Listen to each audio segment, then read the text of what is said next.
Hello, dear members of the Soul Stories family. Today we will bring you a romantic love story, so let's get started. Don't forget to subscribe to our channel so you don't miss any meaningful stories. Rain poured down on Fifth Avenue like a flood, icy droplets pounding the pavement and blending with the flickering neon lights of the city signs. The blaring horns, footsteps, and chatter formed a chaotic symphony of New York at dusk. But in the narrow alley behind St. Augustine's Church, the noise seemed to vanish, muffled by the gentle, broken sobs of a girl. Savannah Blake sat curled on the wet stone ground, her once elegant white silk wedding gown now stained with mud and rain. Her bare feet trembled, toes curling from the cold. Mascara streaked down her cheeks, mixing with her tears, leaving dark marks like wounds that would never heal. She hugged herself tightly, as if letting go would cause her entire being to fall apart. Her veil, the one pinned to her hair that morning by a renowned designer, now lay crumpled in a dirty puddle. Savannah couldn't stop replaying the moment inside the church just hours earlier. St. Augustine's, with its vibrant stained glass windows and echoing choir, had been set for her grand wedding. Today she was supposed to marry Ethan Caldwell, the heir of a powerful dynasty, the man her father, Richard Blake, called the key to the company's future. But Ethan never showed. No explanation, no message, just silence, cold and cruel, like a blade through her heart. She could still feel the eyes of over 200 guests, wealthy, powerful people with practiced smiles, watching her as time passed and no groom arrived. "Left at the altar," someone whispered, their voice sharp as glass.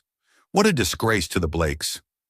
Savannah had stood there, shaking, holding a bouquet of white carnations, the heavy weight of the gown suffocating her, as the world seemed to mock her.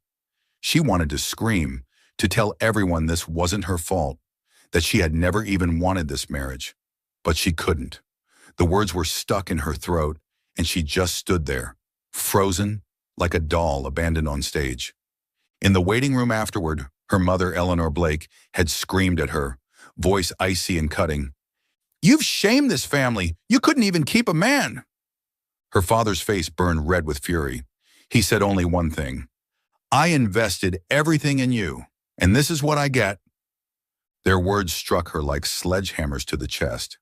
She had wanted to explain that Ethan never loved her, that the marriage was just a deal between families, that she had begged to call it off, but no one listened. But her parents didn't care. To them, she was just a product returned, a stain on the family name. So she ran, no shoes, no phone, no idea where she was going. She just knew she had to get away. From the church, from the pitying eyes, from the golden cage her family had locked her in since she was a child. She ran until her bare feet bled, until she stumbled into this alley, where no one noticed a bride left behind. Rain soaked her gown, chilled her to the bone, but she didn't care. She just wanted to disappear. "What did I do wrong?" Savannah whispered, her voice breaking. "Why doesn't anyone want me?" She bowed her head, tangled blonde hair plastered to her forehead. Tears fell freely, mixing with the rain, as if the world itself cried with her. She didn't hear the approaching footsteps or notice the figure standing in front of her until a deep voice broke through the storm. "Are you all right?" Savannah startled and looked up. Through swollen red eyes, she saw a tall man in a dark red flannel shirt and faded jeans. He wore an old cowboy hat, rain running down the brim. His face was partly shadowed, but his deep brown eyes seemed to look straight into her soul. Without waiting for a reply, he shrugged off a heavy rain-soaked leather jacket and draped it over her shoulders. "You'll catch cold," he said evenly, as if finding a crying bride in an alley was nothing out of the ordinary. Savannah wanted to say something, but her throat tightened. She just stared at him, stunned, as he sat down beside her, right there on the wet stone. He didn't touch her, didn't ask questions. He just sat, shoulder to shoulder like an old friend. His scent, earth, dry grass, pine, drifted toward her, strange but comforting. For a moment, the rain didn't feel so cold. Savannah began, her voice hoarse. "I don't know what I'm doing here." He turned to her, his eyes gentle. "Sometimes you don't need to know what you're doing. Just knowing you're still breathing is enough." The words were simple, but they hit something deep inside her. She looked down at her trembling hands now wrapped in his coat. She didn't know who he was, but there was something in his voice, in the way he sat beside her without judgment, that made her feel safe. "I'm Savannah," she whispered. He nodded. "Elijah." No questions, no pity, just silence and the sound of rain. Savannah closed her eyes, letting the warmth from his coat seep into her skin. She didn't even realize she had leaned against him, resting her head on his shoulder, until she felt the solid strength of him. And then, Elijah wrapped an arm around her and pulled her close. That embrace was strong, warm, like it was saying that even if the world was falling apart, there was still a place for her to rest. Savannah didn't cry anymore. She just sat there, in the arms of a stranger, feeling his steady breathing sync with her shattered heartbeat. The rain was still falling, but the sound of it was drowned out by the rich aroma of roasted coffee and the quiet murmur of customers inside a small cafe on 47th Street. Savannah sat huddled in the corner, Elijah's leather jacket wrapped around her shoulders, heavy but warm. Her filthy white silk wedding dress clung to her skin, every fold a reminder of the disaster from just hours ago. She gripped the hot coffee Elijah had ordered for her, its warmth seeping into her freezing fingers, though it couldn't quite chase away the shivers in her chest. Elijah sat across from her, silent, his large hands resting on the table, holding a cup of black coffee he hadn't touched. He didn't look at her. His gaze remained on the window, where raindrops streamed down the glass. His silence wasn't awkward or tense. It was space, quiet space that let her breathe, allowed her to shrink without judgment. Savannah didn't know why she had followed him, why she was still sitting there, but something about his presence, solid, unassuming, made her stay. She looked down into the cup, the dark surface reflecting her swollen, red-rimmed eyes. That image pulled her back to the moment in St. Augustine's Church, when she'd stood in the center of the red-carpeted aisle, bouquet in hand, and realized Ethan wasn't coming.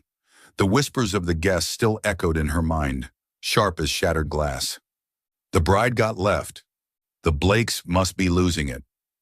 Did she really think she was good enough for the Caldwells? Those weren't just whispers. They were blades, slicing through an already fragile sense of self-worth. Savannah had never wanted to marry Ethan. The marriage had been arranged by her parents, part of a financial merger between two powerful empires. Ethan Caldwell, with his perfect smile and cold eyes, had been the ideal choice in her father's view. "You'll secure this family's future," Richard Blake had said, his tone leaving no room for argument. She had nodded, like she always did, because from the time she was little, she'd learned that resistance only led to pain. She gave up her dream of painting, gave up quiet mornings with brushes and color to become the version of herself her family wanted. Obedient, polished, a pawn in their power game.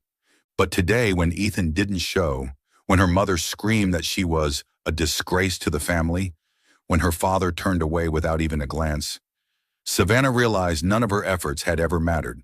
She had run. No shoes, no phone, no destination, just the instinct to survive, to escape the cage she'd been locked inside for too long. "You don't have to say anything if you don't want to," Elijah said, pulling her from her thoughts. He was still looking out the window, but she felt his attention on her, as if he were waiting, but never pressing.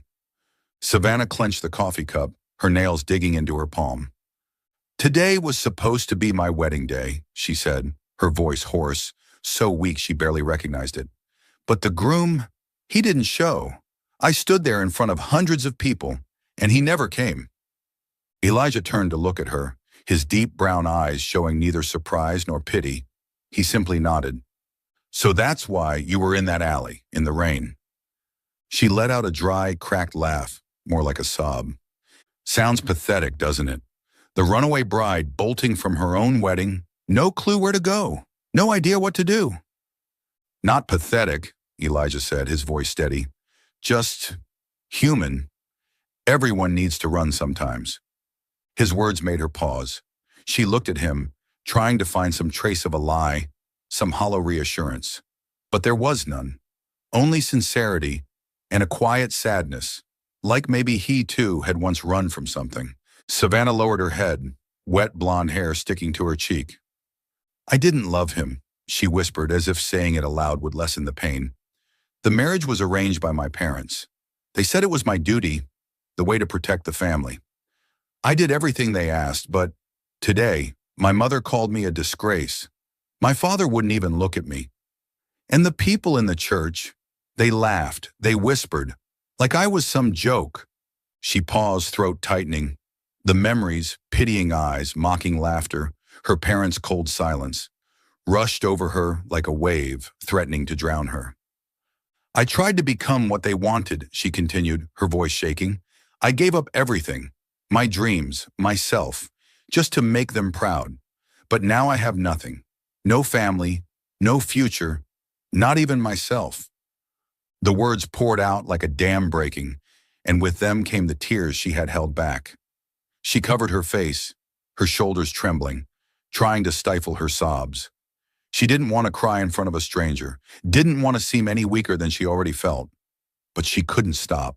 All of it, the humiliation, the pain, the loneliness, crashed inside her, and she felt like she was disappearing. Elijah said nothing. He simply placed a hand on her shoulder, rough and calloused, but warm, steady. The touch was gentle, not invasive, but enough to remind her she wasn't alone.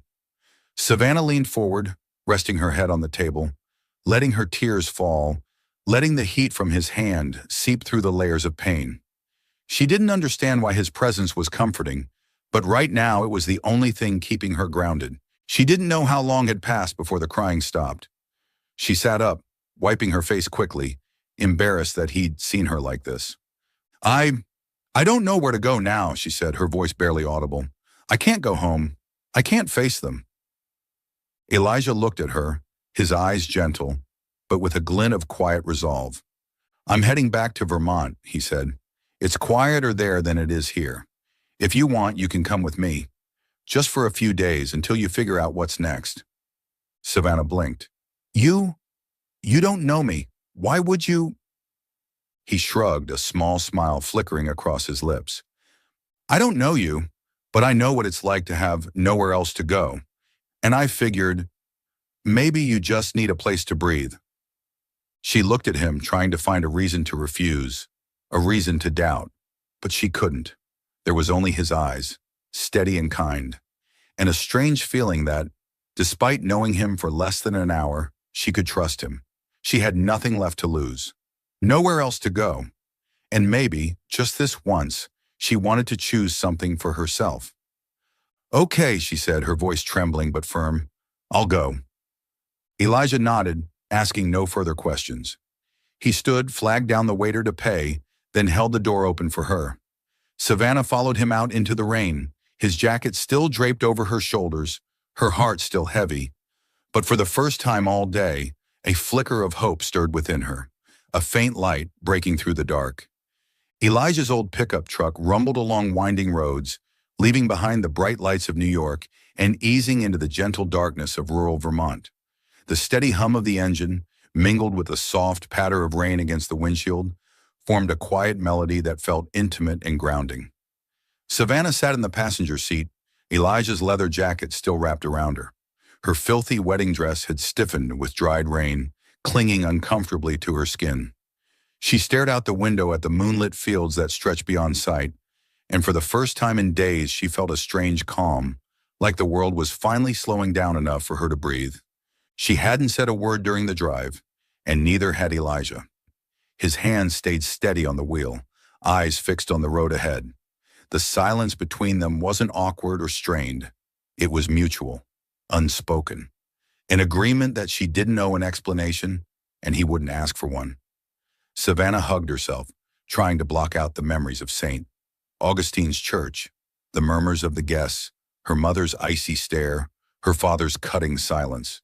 But whenever the weight of those memories crept in, she glanced at Elijah, his solid frame illuminated by the dim dashboard light, and somehow it anchored her, even if just a little. She didn't know what she was doing, following a stranger to a place she'd never heard of. Vermont. The name itself painted images of open fields, wooden houses, and a kind of life she'd never dared to imagine. She was afraid she was making a mistake, afraid there was no place in this world truly meant for her. But alongside that fear was something else.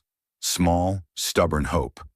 Hope that maybe, for just a few days, she could find a place to heal.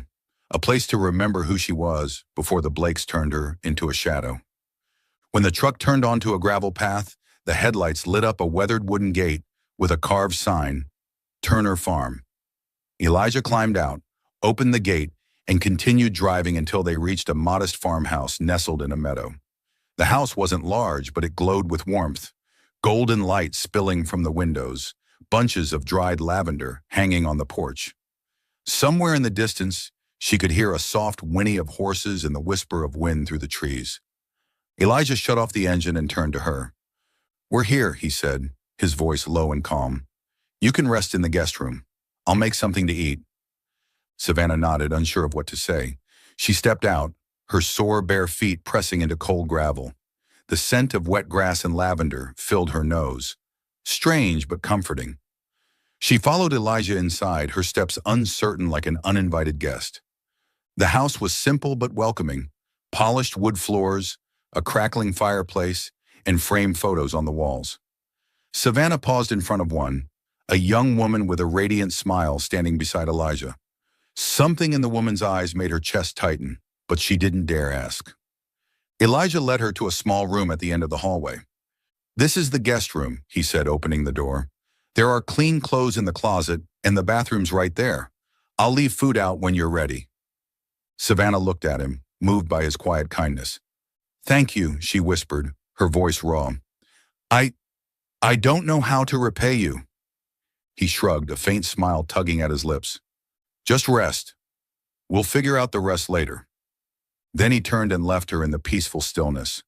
The room was small but cozy, with a single bed draped in a wool blanket, an old wooden desk, and a painting on the wall, a lavender field under a sunset sky, painted with bold, emotional strokes. Savannah stood silently before it, her fingers brushing the wooden frame. There was something in the lines and the brushwork that made her heart pound, like it was calling to a part of her she'd buried long ago. She remembered afternoons spent painting, when color and texture were the only language she needed. She remembered the freedom, the sense of being fully herself, before her father tore up her first canvas and called art a useless waste. She turned away, trying to shake off the memory. She opened the closet and found a flannel shirt and old jeans, probably belonging to the woman in the photo. She changed into them, feeling the soft fabric against her skin. And for the first time all day, she didn't feel like the bride who'd been left at the altar. She felt like a person again. She stepped into the bathroom and washed away the smeared mascara and grime from her face. The reflection in the mirror was unfamiliar. No makeup, no veil, just Savannah, with swollen eyes and faint scratches on her cheeks.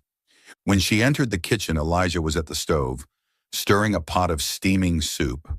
The smell of toasted bread and herbs made her stomach rumble. She hadn't eaten since morning. He motioned for her to sit at the table, where he'd set out a bowl of hot soup, a slice of bread, and a glass of water. "It's no fancy dinner," he said, "but it'll warm you up." Savannah sat down, her hands trembling slightly as she lifted the spoon. She ate slowly, each bite like medicine, soothing the cold inside her body and her heart.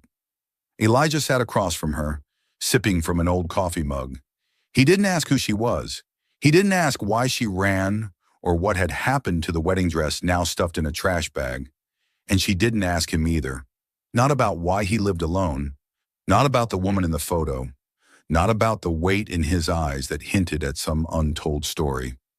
Elijah carried a past that wasn't easy to forget. His wife, Grace, wasn't dead. She had left. 5 years ago, she packed her bags and walked away from the farm, chasing a life she said Vermont couldn't give her. She wanted city lights, freedom, something more than long days in fields and stables. Elijah hadn't stopped her. He let her go, believing it was what she needed, but the wound she left behind never fully healed. He buried himself in the land, in the horses, in the lavender, because it was the only way he knew how to keep going. Savannah's sudden presence, her quiet grief, stirred something in him, a loneliness he knew too well, and a fragile flicker of something more, maybe the urge to care for someone again. After the meal, Elijah led her out to the porch, where an old rocking chair and a wool blanket waited. "Sit out here for a while," he said. "The night air's nice." Savannah sat down, wrapped the blanket around her, and gazed across the field. The lavender swayed gently in the breeze, moonlight shimmering across the grass. The horses stood silently in their paddock, shadows moving under the silver light. She inhaled deeply, the crisp air filling her lungs, carrying the scent of earth and wet grass. For the first time all day, she felt like she could breathe without being crushed. She didn't know why, but sitting there beneath the starry sky, she felt a strange pull. She stood, went inside, and rummaged through a desk drawer until she found an old notebook and a pencil. She returned to the porch, sat down, and began to draw. The first lines were shaky, uncertain, like her hands had forgotten how. But then, like a long locked door swinging open, emotion came rushing back. She drew the lavender fields, the purple blooms bowing in the wind, the moonlight dancing on grass. She didn't think, didn't aim for perfection. She let her heart lead the way. When she stopped, the page was full of vibrant strokes. Not a perfect drawing, but a real one, real like her heart in this moment. She stared at it, and for the first time in 7 years, she felt alive. Not just surviving, but truly alive. Elijah stepped onto the porch, holding a cup of hot tea. He set it beside her, glanced at the drawing, but said nothing. He just stood there, quiet, like a guardian in the night. Savannah looked at him, something inside her stirring. She didn't know who he was or why he was being so kind. But in this moment, surrounded by peace and silence, she felt like maybe, just maybe, she'd found a place to begin again. Dawn filtered through the wooden slats of the stable, painting pale golden stripes across the dirt floor. Elijah stood beside a brown horse, his calloused hand gently stroking its mane as he whispered calming words while checking its hooves. The horse snorted softly, as if it understood the tenderness in his touch. Beyond the stable, the lavender fields stretched into the morning mist, and the wooden house stood quiet, as if waiting for the day to begin. But inside Elijah, something was stirring, something he didn't quite have a name for. It had been 3 days since he brought Savannah to the farm. 3 days, and she was still here, like an unexpected guest he didn't know how to receive. She slept in the guest room, ate the meals he cooked, and sometimes sat on the porch sketching, her drawings filled with a kind of sorrow he didn't dare ask about. He hadn't questioned her past, the wedding dress, or what she was running from.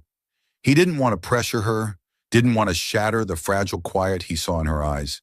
But he couldn't deny that her presence had unsettled the life he'd spent years keeping simple, emotionless, since Grace had left. Grace. Even now, 5 years later, the name made his chest tighten.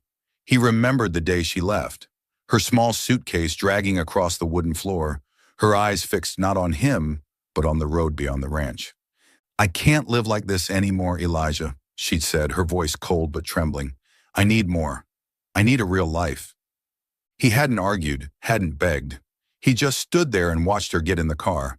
And when the dust settled, he knew she wouldn't come back. He didn't blame her. Maybe she was right. This life, this land, wasn't meant for everyone. But her leaving had carved a hollow inside him, a wound he covered with long days of work, the sounds of horses, and the scent of lavender. Elijah fastened the reins and led the horse out to pasture. He heard the light crunch of footsteps on gravel, and when he turned, he saw Savannah standing at the stable entrance, wearing an oversized flannel shirt and old jeans. Grace's clothes. Her blonde hair was loosely tied, a few strands falling across her cheek. She clutched a sketchbook in her arms, her eyes hesitant but curious. "I hope I'm not bothering you," she said softly, as if afraid to disturb the morning peace. Elijah shook his head, a faint smile passing across his face. "Not at all. You're up early." She shrugged and walked closer, her eyes drifting to the horse. "I didn't sleep much. Thought maybe I could draw something out here. The light's really beautiful." He nodded without asking more and motioned to a wooden bench nearby. Savannah sat down, opened her sketchbook, and began to draw, pencil moving lightly over the page. Elijah returned to the horse, but he couldn't help noticing the way she bit her lip in concentration, the slight tremble in her fingers whenever she started a new line. There was something about her that made him want to look longer, but he pushed the thought away. She was someone running, someone seeking shelter.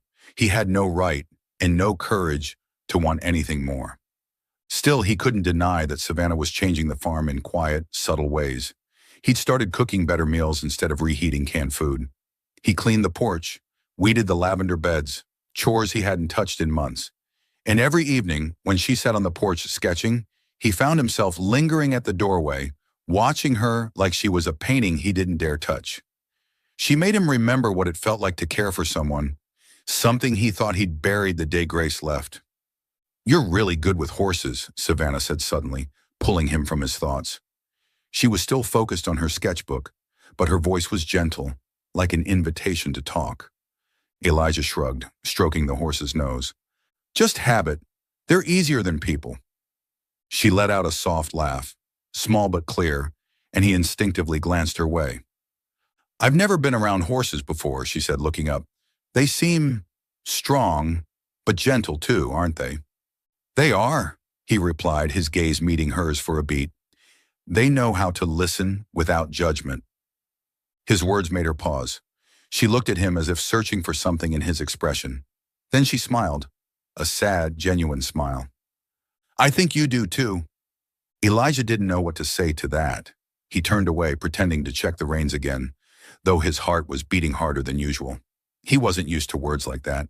He wasn't used to someone looking at him the way Savannah did, as if she really saw him, not just the solitary man who lived on a quiet farm. Savannah returned to her sketching, but her thoughts wandered.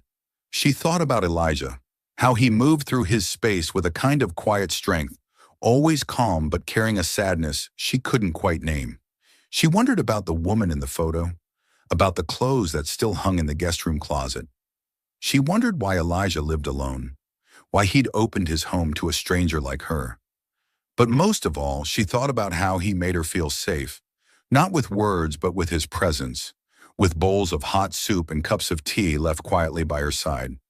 She glanced at him from the corner of her eye, watching as he led the horse through the misty pasture, his tall frame outlined against the morning fog. Something about him made her want to draw, not just his shape, but the loneliness he carried, like an unfinished painting. She turned to a fresh page and began sketching, slow, deliberate strokes filled with emotion. She drew him from behind, broad shoulders, cowboy hat tilted, the horse beside him. It wasn't her most technical work, but it was real, and that made her heart ache in the most unexpected way.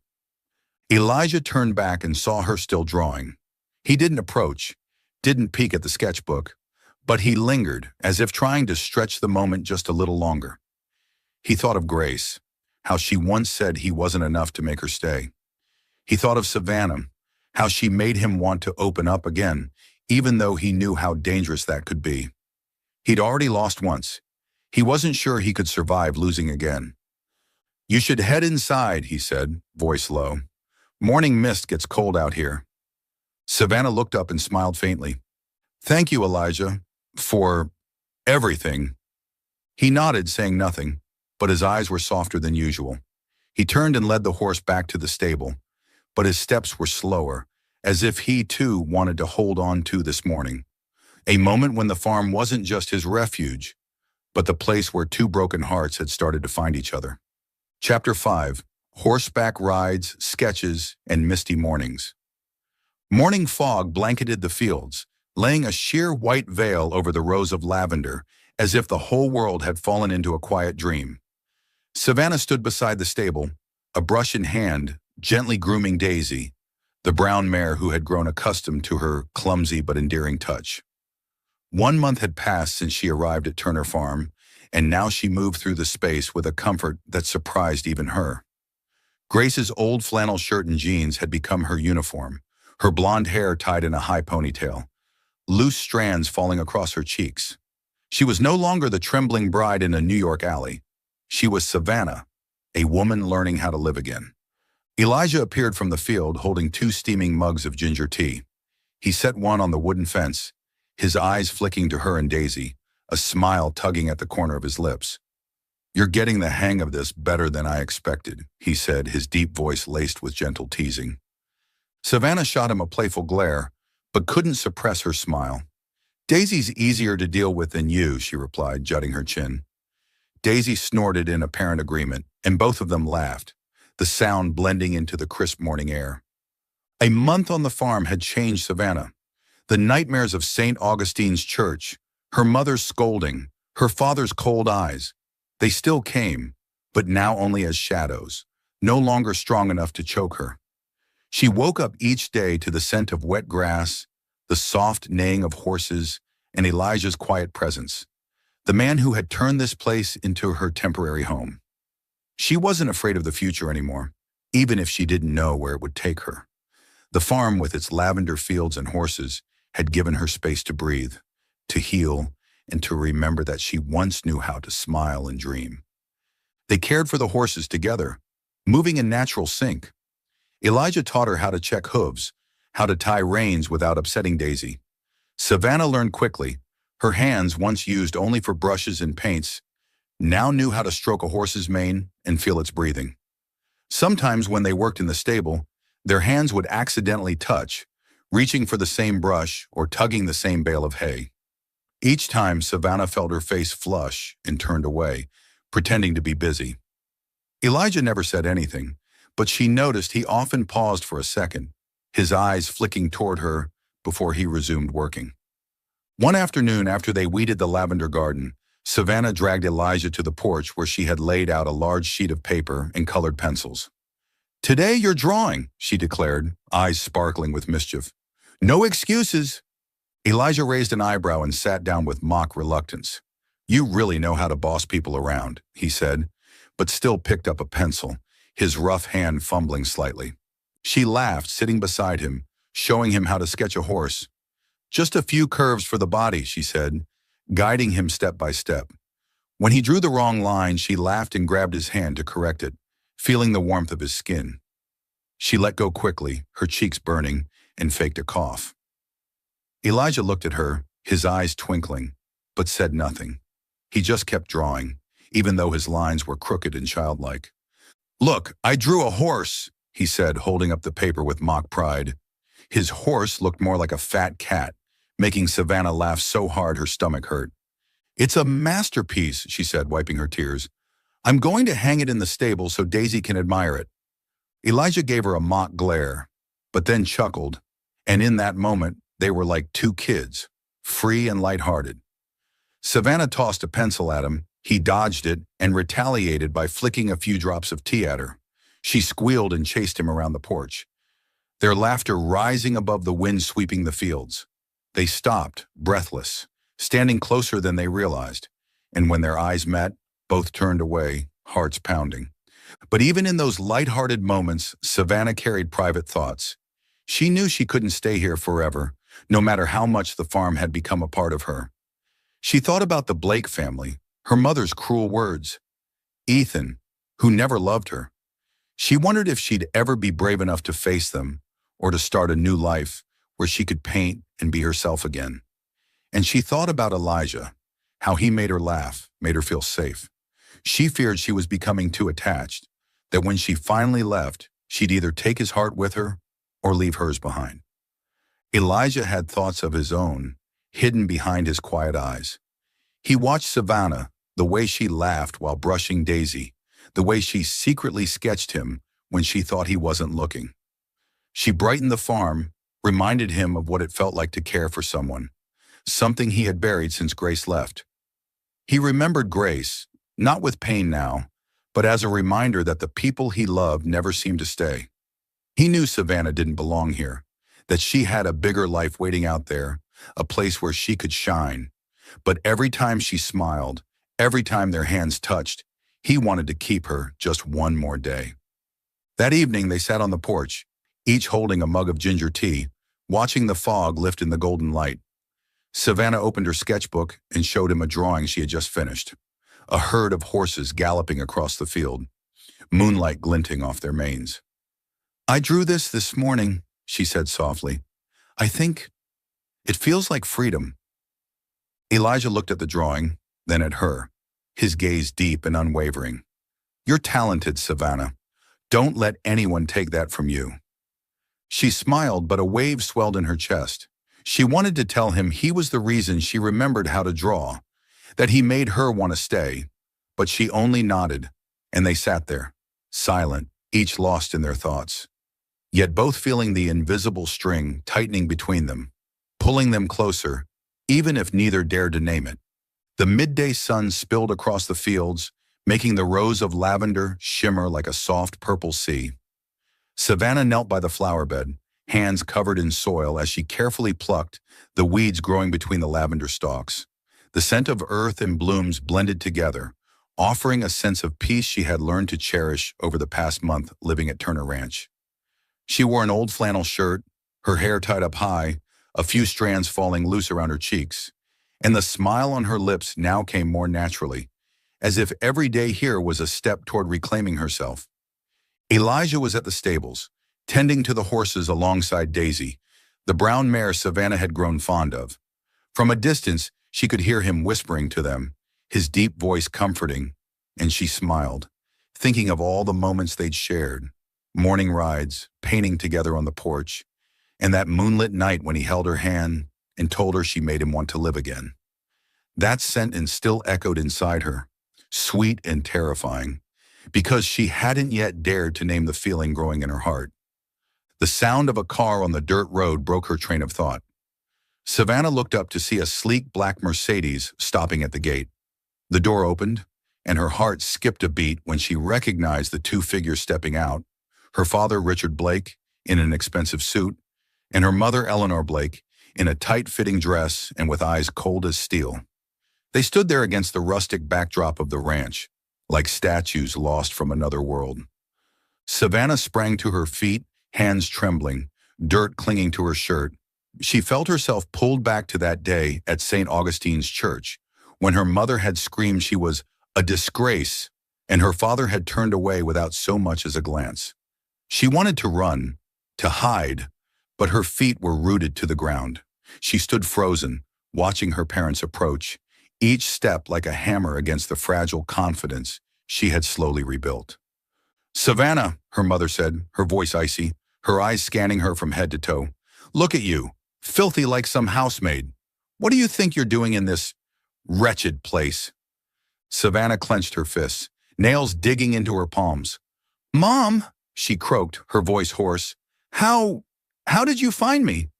Her father, Richard, stepped forward, his expression stern but tinged with disappointment. "Did you really think we wouldn't? You ran out on your wedding, turned yourself into a laughingstock among high society, and now you're hiding out here like a failure. Do you have any idea what our family has had to endure?" Each word felt like a blade slicing open old wounds she thought had healed. She opened her mouth to speak, but her throat tightened. She remembered all those years trying to please them, giving up her dream of painting, studying business, agreeing to marry Ethan just to protect the family's honor. And it all amounted to humiliation when Ethan never showed up, and her mother called her a disgrace. "I didn't want to be a joke," she finally said, her voice trembling but steady. I just wanted to live." Her mother let out a sharp laugh, as brittle as shattered glass. "Live? You call this living? Covered in mud, shacking up with some farmer, throwing away everything we gave you? You're a Blake, Savannah. It's your duty to restore the family's reputation, not hide here like a coward." Tears threatened to fall, but Savannah bit her lip to hold them back. She looked down at her dirt-stained hands and thought of the paintings she'd made, the laughter she shared with Elijah, the sense of freedom galloping through the fields. This ranch, humble as it was, had given her more than the Blakes ever had, a place to be herself, not a pawn in their power games. Before she could respond, Eleanor stepped closer, her voice dropping but cutting like a blade. "Listen to me, Savannah. You will return to New York. We found someone else, someone willing to overlook your scandal. You'll marry him and we'll erase this whole mess. But if you refuse, you'll lose everything. Your inheritance, your trust fund, all of it. You'll have nothing but this filthy ranch. Is that really what you want?" Savannah's breath caught. Her mother's threat hung in the air, like a knife at her throat. The Blake estate was massive, millions in assets, properties, shares. It had been her safety net growing up, a guarantee of comfort. But it came with chains. A life of obedience, of sacrificing dreams. Her heart, her very self. She thought of the paintings hidden in the living room, of Elijah's gentle gaze, of feeling truly alive for the first time in years. Were those things worth more than the fortune her parents were using to control her? She looked at her mother, then her father, their faces hard, unmoving. She began, her voice shaky. I don't want your money. I want my freedom. Eleanor's eyes widened, then narrowed. Freedom? You think this is freedom? Living like a pauper? You'll regret this, Savannah. When you're broke and alone, don't come crawling back. Richard's voice boomed across the field. Enough! You're coming home, Savannah. You've shamed us long enough. You're a Blake, not some farm girl. The weight of their words pressed on her, years of trying to fit into their mold. But then she thought of Elijah, how he stood with her in the field, and said she had nothing to prove to anyone. She thought of the life she was building here, fragile but real.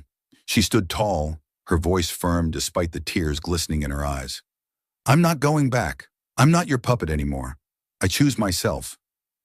Before her parents could reply, Elijah stepped out from the stables, wiping his hands on his jeans. He had heard the shouting, saw Savannah trembling, and the calm in him shifted into something stronger. He stood beside her, not touching but close enough that she felt his strength.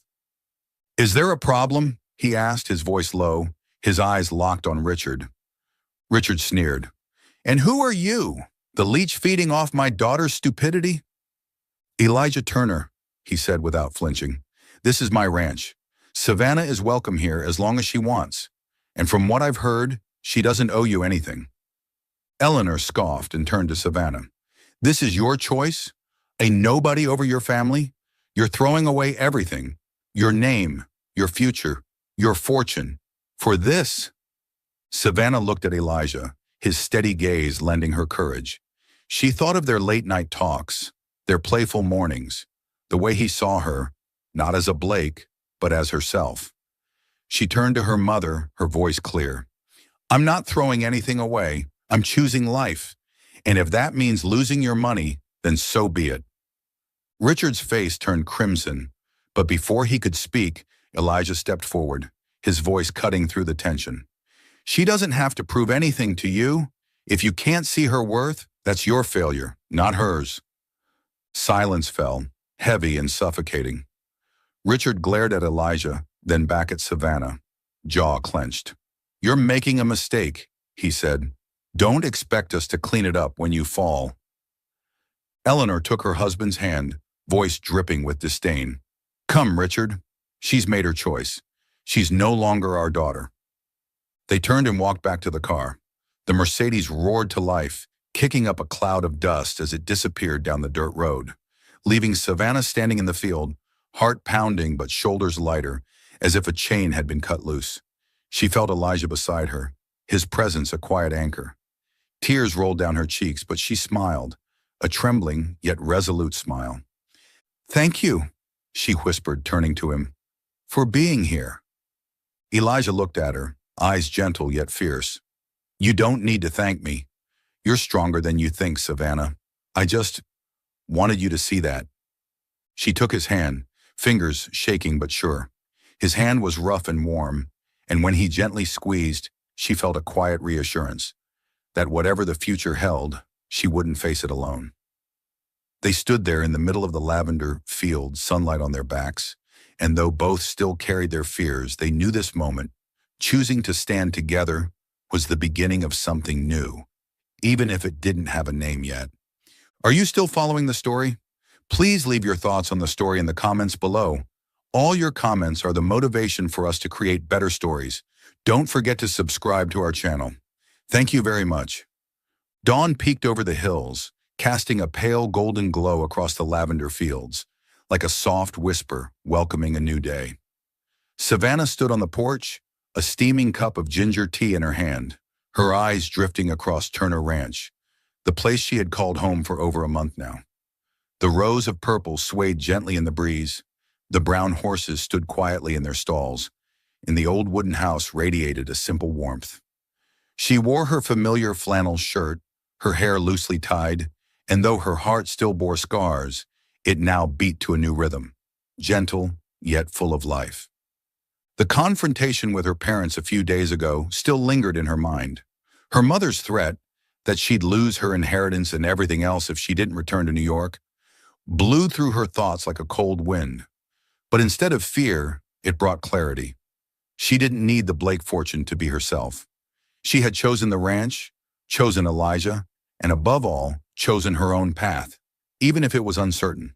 That decision, though it cost her a piece of her past, had opened a new door, one where she could paint her life with her own hands. Savannah stepped into the living room, where she had transformed a corner into her art studio.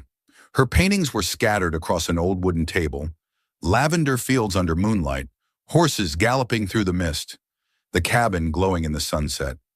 Each painting was a piece of her, a declaration that she was no longer the abandoned bride, no longer the puppet of the Blake family. She picked up a brush, her fingers gliding over an unfinished painting. Elijah's figure from behind, leading a horse through the field, his gaze distant yet tender. She painted him not just because he was part of the ranch, but because he was the one who had shown her she could be strong, that she could be herself. She heard familiar footsteps, and Elijah appeared in the doorway, holding a cup of coffee, his eyes sweeping over her studio corner. "Up early again," he said, his deep voice laced with playful teasing. "Painting already?" Savannah smiled and set the brush down. "I couldn't sleep. Too much on my mind." He nodded, stepping inside, his gaze lingering on the painting of himself.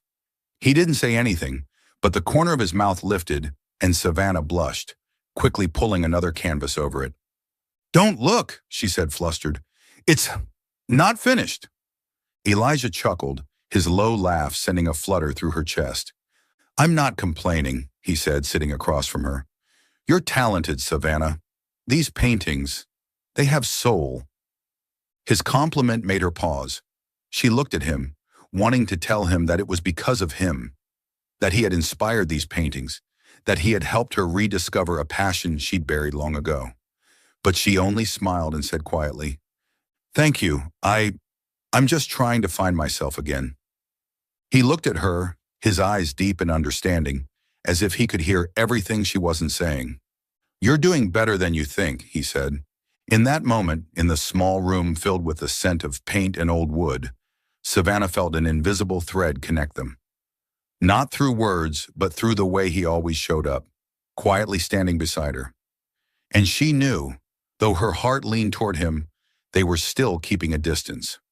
Not because they didn't want to be close, but because they both carried wounds that hadn't fully healed, fears they hadn't yet faced. After breakfast, Savannah decided to turn her studio into a real workspace. With Elijah's help, she cleared out a corner of the room, brought in an old easel they'd found in the shed, and hung her favorite paintings on the wall. Elijah brought in a small wooden table and set it by the window so she'd have natural light while painting. They worked side by side, laughing when Savannah accidentally spilled paint on his shirt, and when he playfully flicked some back at her, splattering it on her cheek. They stood there laughing, and for a moment his hand brushed her cheek to wipe the paint away. Their eyes met, and both quickly turned away, hearts pounding. That afternoon, Savannah sat on the porch, her sketchbook on her lap, drawing every corner of the ranch. The wooden roof, the lavender rose, Elijah's silhouette as he worked in the stables. She couldn't stop drawing, as if every stroke of the pencil helped her capture this place, this chapter of her life that made her feel more alive than ever before. She thought of the paintings she started the night Elijah held her hand in the field, the ones she titled "The Man Who Held Me in the Alley." It wasn't just about him, it was about the moment she realized she wasn't alone, that someone was willing to stand beside her, even as the world fell apart. She made the bold decision to submit that painting to a local art magazine, something she never thought she'd have the courage to do. She carefully wrapped the canvas and wrote a short letter introducing herself, not as Savannah Blake, daughter of the wealthy elite, but as Savannah, an artist searching for her place in the world. Elijah stood beside her at the town post office, pride in his eyes even though he said nothing. "I did it," she whispered as they stepped outside, her voice trembling. "I never thought I would." Elijah smiled, his gaze soft. "I never doubted you." A few weeks later, a letter from the magazine arrived. Savannah opened it with shaking hands and screamed when she read the words, "The Man Who Held Me in the Alley" had been selected for publication in their next issue, along with a short feature on her, a new artist living among Vermont's fields, drawing inspiration from simplicity and human connection. She ran to the stables where Elijah was working and threw her arms around him, not caring about the dirt on his shirt. "Elijah, they picked my painting," she cried, tears shining in her eyes. "They want to publish it." He hugged her back, laughing, his arms strong yet gentle. "I knew you could do it," he said, voice low and warm. "You're an artist, Savannah, a real one." She looked at him, heart racing, wanting to tell him that he was the reason she dared to try, that he was the man in the painting, but she only smiled and let him pull her into another hug. And in that embrace, she no longer felt like a disgrace, no longer the abandoned bride. She was Savannah, the girl painting her own life, one brushstroke at a time. That night, they sat on the porch under the moonlight, gazing at the fields. Savannah rested her head on Elijah's shoulder, sketchbook in her lap, though she wasn't drawing. She just wanted to be there, with him, feeling his warmth and the peace of the ranch. She thought about the future, the paintings she would create, the days ahead. She knew it wouldn't be easy. She had lost her fortune, her family, and the road ahead was uncertain. But with Elijah by her side, she knew she had the courage to keep going. Elijah looked at her, eyes deep and thoughtful, and he thought about Grace, how she had left, leaving behind an emptiness in him. But Savannah wasn't Grace. She was here, with a radiant smile and soulful art that made him believe in new beginnings. He didn't say a word, only gently squeezed her hand, and they sat there beneath the moonlight, knowing that whatever the future held, they would face it together, one step at a time. The Vermont sky that night was crystal clear, with a full moon hanging bright and heavy above, casting a silvery glow over the lavender fields. The campfire crackled in the middle of the meadow, orange flames dancing and throwing warm light across Savannah and Elijah's faces. They sat side by side on an old wool blanket, close enough to feel each other's warmth, yet with a small gap between them, as if both were afraid that touching might shatter something fragile. Around them, the sound of crickets blended with the whisper of wind through the flowers, forming a soft, intimate melody of nature. Savannah hugged her knees, eyes flickering over the fire, occasionally settling on Elijah's face, the sharp lines, the faint stubble on his chin, and those deep brown eyes reflecting the flame. She wore her familiar flannel shirt, her golden hair loose and gently stirred by the breeze. A month and a half on the ranch had changed her, not just in appearance, with sun-kissed skin and calloused hands from pulling weeds and grooming horses, but in spirit. She was no longer the trembling girl in a New York alleyway, mascara running and heart shattered. She was Savannah, someone who had rediscovered her smile, her passion for painting, and a sense of belonging she'd never known before. Elijah sat beside her, one hand braced on the blanket, the other absent-mindedly stirring the fire with a stick. He was silent, as usual, but his silence was never empty. It was full of thoughts, of emotions he hadn't yet dared to speak. He watched Savannah, the way she tilted her head to admire the moon, the quiet smile she gave when a spark leapt into the sky. She had brought life back to the ranch, made him remember what it felt like to believe in love, before Grace had left and taken part of his heart with her. They'd planned this campfire night days ago, after Savannah's painting, The Man Who Held Me in the Alley, was selected by the art magazine. It was meant as a celebration, but more than that, it was a moment to pause, to acknowledge the growing connection between them, even if neither had dared to name it. Savannah brought homemade toasted bread, and Elijah prepared the wood and a flask of ginger tea. They'd laughed while building the fire, teasing when Savannah dropped a log, and when Elijah joked she should paint the fire instead of setting the whole field ablaze. But now, as the night deepened, the air grew still, and both felt a sweet tension settle over them, as if this night was meant for truths long held back. Savannah drew a deep breath, her eyes still on the flames, her voice soft and trembling. yet sincere. "You know," she began, fingers laced tightly in her lap, "I used to think love was just obligation, like a contract, something I had to fulfill to make others happy. With Ethan, with my family, I always felt like I had to earn love, that I had to be enough to be loved, but it only made me feel suffocated." She paused, turning to look at him, her eyes glistening in the moonlight. Elijah turned too, eyes locked on hers. He didn't speak, but the intensity of his gaze gave her the courage to go on. "But with you, I can breathe," she whispered. "You never asked me to be anyone else. You just let me be me. And I never knew love could feel like that until I came here." Her words rippled through Elijah like a stone cast into still water. His chest tightened, not with pain, but with something warm and powerful, something he'd buried ever since Grace left. He set the stick down, his hand trembling slightly, and looked straight into her eyes. "Savannah," he said, his voice deep and raw with emotion, "I buried my heart when Grace left. I thought if I never let myself love again, I'd never have to lose anything again. But then you came, and I could feel my heart beating again." He reached out, his rough fingers gently tucking a strand of her hair behind her ear. The touch was soft, but enough to make Savannah's heart pound. She looked at him, tears shimmering in her eyes, not from sadness, but from the truth in every word he'd said. "You make me want to live again," he continued, his voice raspy. "You make me believe that maybe there is another chance, a new beginning." A tear slipped down her cheek, but she smiled, a trembling, radiant smile. She leaned in closer, shrinking the distance between them, and before she could think too much, she placed her hand on his cheek, feeling the warmth of his skin beneath her palm. "Elijah," she whispered, voice choked with emotion, "I'm scared, but I want to be here. With you." He looked at her, his gaze steady and full of depth. And then, as if there was no holding back anymore, he leaned in, and his lips met hers. The kiss started gently, like a question, but when she responded, it deepened, full of longing, of all the feelings they'd both tried to bury. Savannah felt the heat of him, the scent of wood smoke and dry grass, and her heart melted into the firelight and moonshine. The kiss wasn't just a moment, it was a confession that they had found each other through scars and fears, and they were ready to take a chance. They pulled apart, their breaths mingling, their eyes still locked.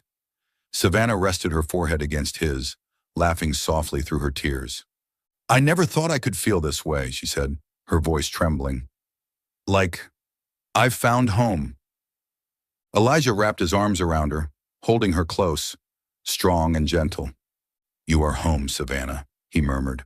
"Wherever you are, I want to be there with you." They sat in silence by the fire under the moonlight. Savannah leaned against his shoulder, feeling the steady rhythm of his heart, and for the first time, she wasn't afraid of what came next. She thought of her journey, from the broken bride in a wedding dress to the woman now sitting here, free and alive. She thought of Elijah, of how he had given her a place to heal, a place to love.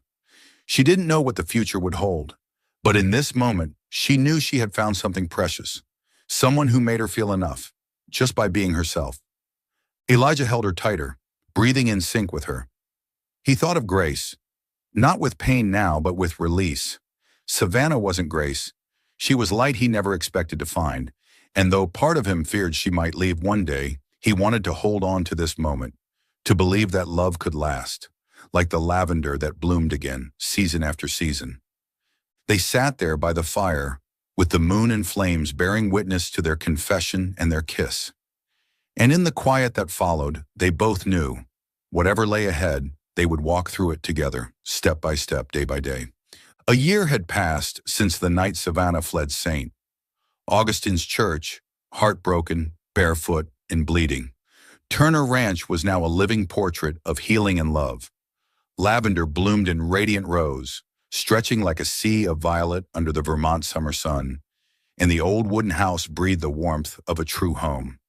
Savannah had become an irreplaceable part of this place, not just through her paintings, but through her laughter, the way she cared for the horses and how she lit up Elijah's world. She stood by the stables, gently brushing Daisy's mane, a bright smile on her lips. Her blonde hair was loosely tied, a few strands dancing in the breeze, and her flannel shirt was speckled with paint from her little studio. A year ago, she never could have imagined herself here, living freely, no longer shackled by the Blake name or the label of the abandoned bride.